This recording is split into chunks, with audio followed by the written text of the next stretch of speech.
Bonjour, heureux de vous retrouver. J'espère que vous avez passé un très bon week-end, aussi un culte à la gloire du Seigneur et qui vous aura renouvelé dans votre vie spirituelle.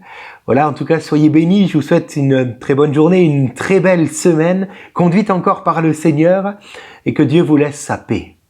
Alors j'aimerais relire avec vous le texte que nous avions déjà vu vendredi. Nous allons le relire, chapitre 25 du livre de la Genèse, les versets 19 à 28. Nous allons parler encore aujourd'hui donc de ce qui s'est passé dans la famille d'Isaac avec ses deux enfants, donc Jacob et Ésaü. Il est écrit, voici la postérité d'Isaac, fils d'Abraham. Abraham engendra Isaac. Isaac était âgé de 40 ans lorsqu'il prit pour femme Rebecca, fille de Bethuel l'araméen, de Padan Aram, et sœur de Laban l'araméen. Isaac implora l'Éternel pour sa femme, car elle était stérile, et l'Éternel l'exauça. Rebecca, sa femme, devint enceinte. Les enfants se heurtaient dans son sein, et elle dit, s'il en est ainsi, pourquoi suis-je enceinte? Elle alla consulter l'Éternel, et l'Éternel lui dit, 2 nations sont dans ton ventre, et 2 peuples se sépareront au sortir de tes entrailles. Un de ces peuples sera plus fort que l'autre, mais le plus grand sera assujetti au plus petit. Les jours où elle devait accoucher s'accomplirent, et voici, il y avait 2 jumeaux dans son ventre. Le premier sortit entièrement roux, comme un manteau de poil, et on lui donna le nom d'Ésaü.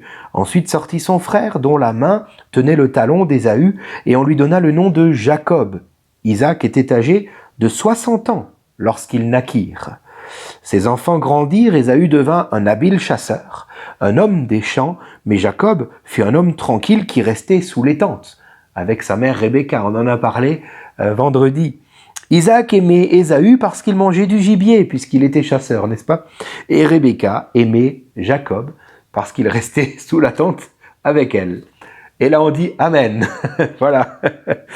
Alors nous avons déjà discuté vendredi un petit peu de quelques problèmes qui certainement ont existé dans cette famille et qui existent si souvent aujourd'hui. Problème au niveau déjà des parents qui sont appelés à entretenir avant tout leur amour l'un envers l'autre, bien plus que d'entretenir leur amour avec leurs enfants, car c'est de là que dépend l'équilibre familial. Nous avons aussi parlé ensemble de ce regard que nous sommes appelés à avoir envers nos enfants, un regard certes équilibré mais aussi équitable pour tous nos enfants. Un regard inconditionnel, un amour inconditionnel que nous sommes appelés à avoir envers chacun de nos enfants. Aujourd'hui, j'aimerais vous suggérer un autre souci qui a pu avoir lieu dans la famille d'Isaac, du moins je le pense, et qui si souvent a lieu, en tout cas, et ça c'est certain, c'est une évidence, aujourd'hui au XXIe siècle, dans les familles même chrétiennes malheureusement. Alors, au verset 23, nous l'avons lu, le Seigneur est en train de révéler à Rebecca, qui va donc très certainement le dire à Isaac, que dans son ventre, il y a là 2 enfants qui représenteront 2 nations. L'un sera plus fort, plus grand que l'autre, mais c'est le plus grand qui sera assujetti au plus petit. Voilà d'ailleurs pourquoi Jacob, en sortant du ventre, va tenir le talon d'Ésaü, parce que c'est Jacob qui va dominer sur Ésaü. Le Seigneur a prophétisé sur cela. Les parents, maintenant, en sont témoins. Voilà. Donc la parole de Dieu a été proclamée. Pourtant, Isaac, le père, ne va pas l'accepter. Qu'est-ce qui me fait dire cela? Eh bien, la suite du récit, la suite des chapitres qui viennent, nous montre que Isaac est déterminé à offrir sa bénédiction patriarcale à qui? À Ésaü, le fils aîné. Qu'importe Jacob, qu'importe la parole que Dieu a dite, ce sera Ésaü qui sera béni. Et Jacob, au chapitre 27, compte bien donner sa bénédiction à Ésaü et il s'est mis en accord avec lui pour cela. Tout est organisé. Ésaü, aujourd'hui tu reçois ma bénédiction. Peu importe si cela va en opposition avec ce que le Seigneur a dit ici dans notre texte.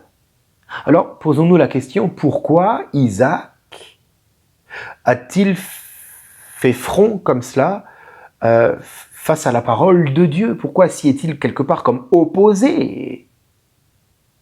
Alors j'ai une réponse à vous proposer. Il y a peut-être d'autres réponses possibles, mais en tout cas j'en ai une qui me semble-t-il est très juste.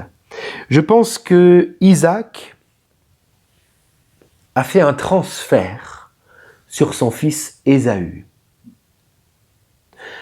On en a parlé jeudi, semaine dernière. Isaac, lorsqu'il est allé enterrer son père Abraham, a revu son frère Ismaël, n'est-ce pas? C'est dans la Genèse 25, quelques versets plus tôt, à partir du verset 7e. Et donc, Isaac revoit Ismaël. Peut-être qu'à ce moment-là, Isaac s'est dit quelque chose du genre, mais n'est-ce pas à cause de moi qu'Ismaël a connu un tel exil loin de la maison du Père? N'est-ce pas de ma faute qu'Ismaël s'est retrouvé comme obligé de construire sa vie loin du cocon familial? Et Isaac aurait très bien pu faire un transfert d'Ismaël sur Ésaü. Pourquoi? Car Ismaël était tireur d'arc, c'était un chasseur aguerri. Tout comme Ésaü, le fils d'Isaac. Nous l'avons lu. Ésaü aimait chasser. Certainement qu'il partait du soir au matin et du matin au soir, il partait tout le temps dans les champs pour chasser. Et Isaac aimait cela parce que Ésaü lui ramenait sans cesse du gibier. Peut-être qu'Isaac avait cette préférence pour Ésaü. Pourquoi? Parce qu'Ésaü lui faisait penser à son frère Ismaël. Et Isaac était bien déterminé à aujourd'hui bénir le chasseur, qui, d'antan, s'est vu être refoulé de la maison du père. Et Isaac dit aujourd'hui, maintenant, Ésaü sera béni. Il n'y a aucune raison qu'il en soit autrement, c'est le fils aîné. Peut-être qu'Isaac se reprochait l'exil de son frère Ismaël. Et à cause de cela, il a voulu bénir Ésaü et il a fait ce transfert. Alors,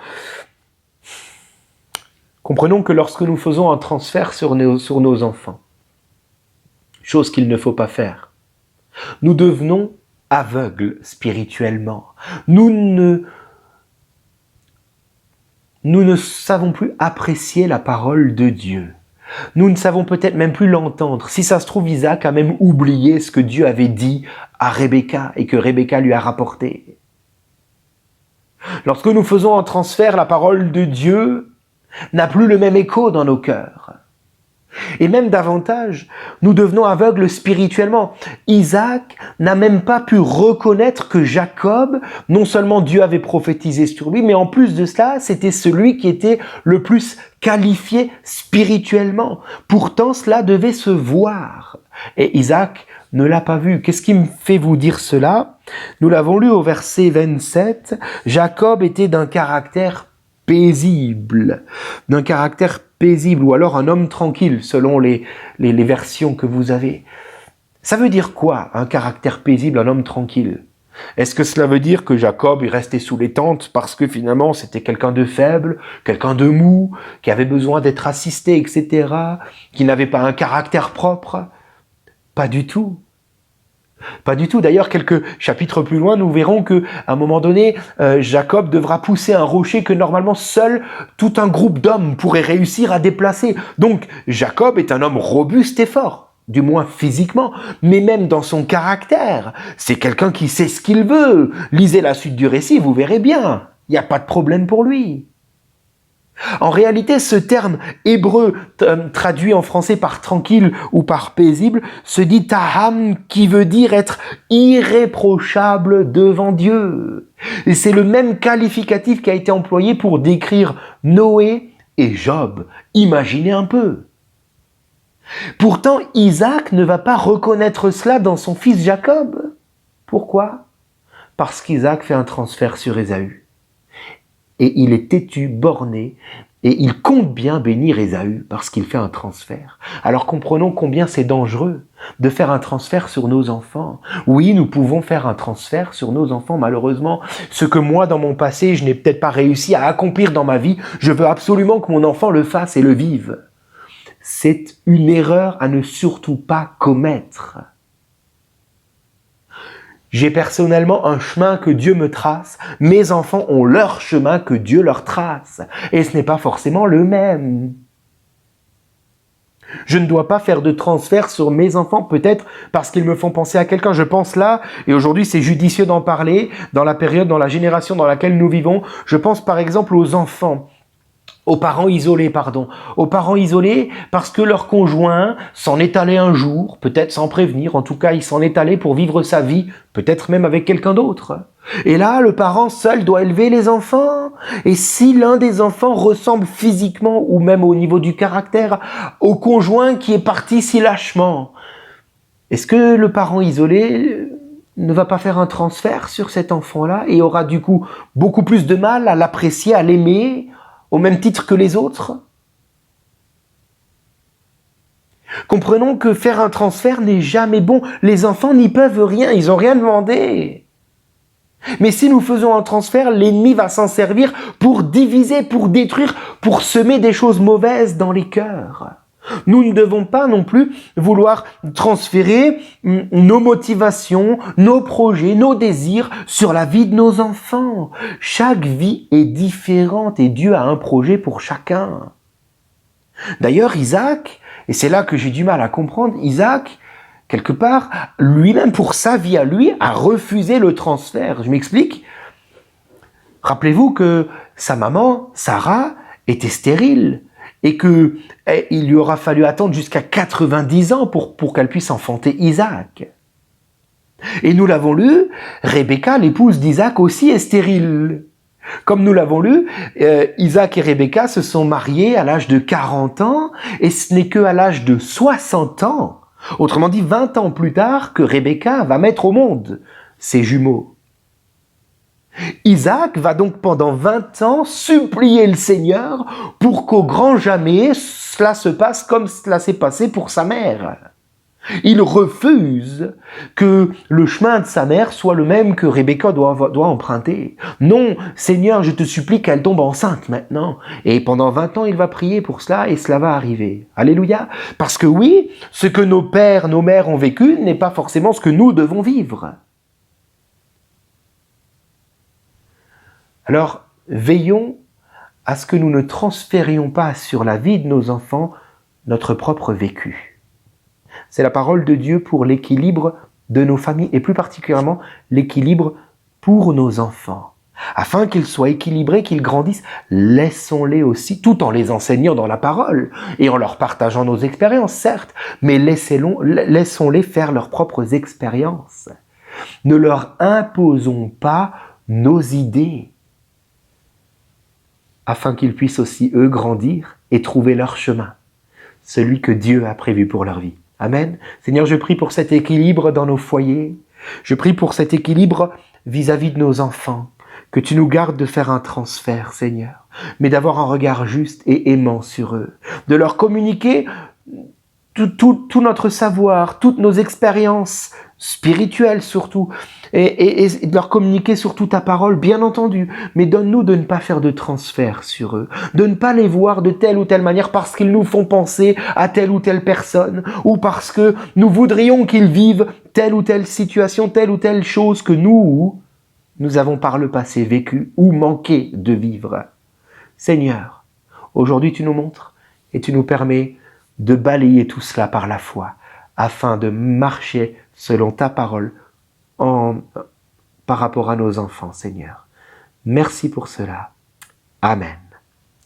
Voilà, que Dieu vous bénisse, et je vous dis à demain. Bonne journée.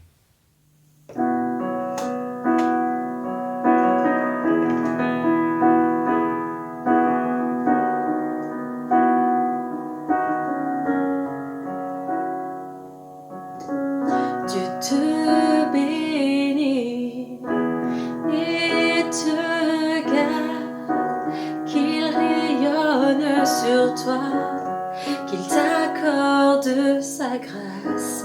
Ton Dieu se tourne vers toi, te donne paix.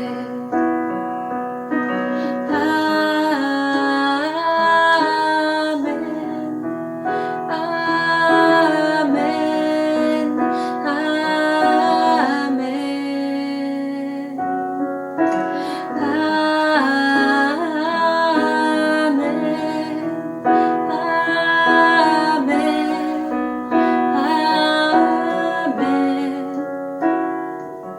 sa faveur reste sur toi pour plus de 1000 générations, sur ta famille et tes enfants et les enfants de leurs enfants. Que sa présence t'environne, là avec toi, à tes côtés, qu'elle t'inonde et t'entoure. Il est pour toi, il est pour toi, dès le matin jusqu'au coucher, là avec toi, veillant sur toi, qu'il t'inonde et t'entoure. Il est pour toi, il est pour toi.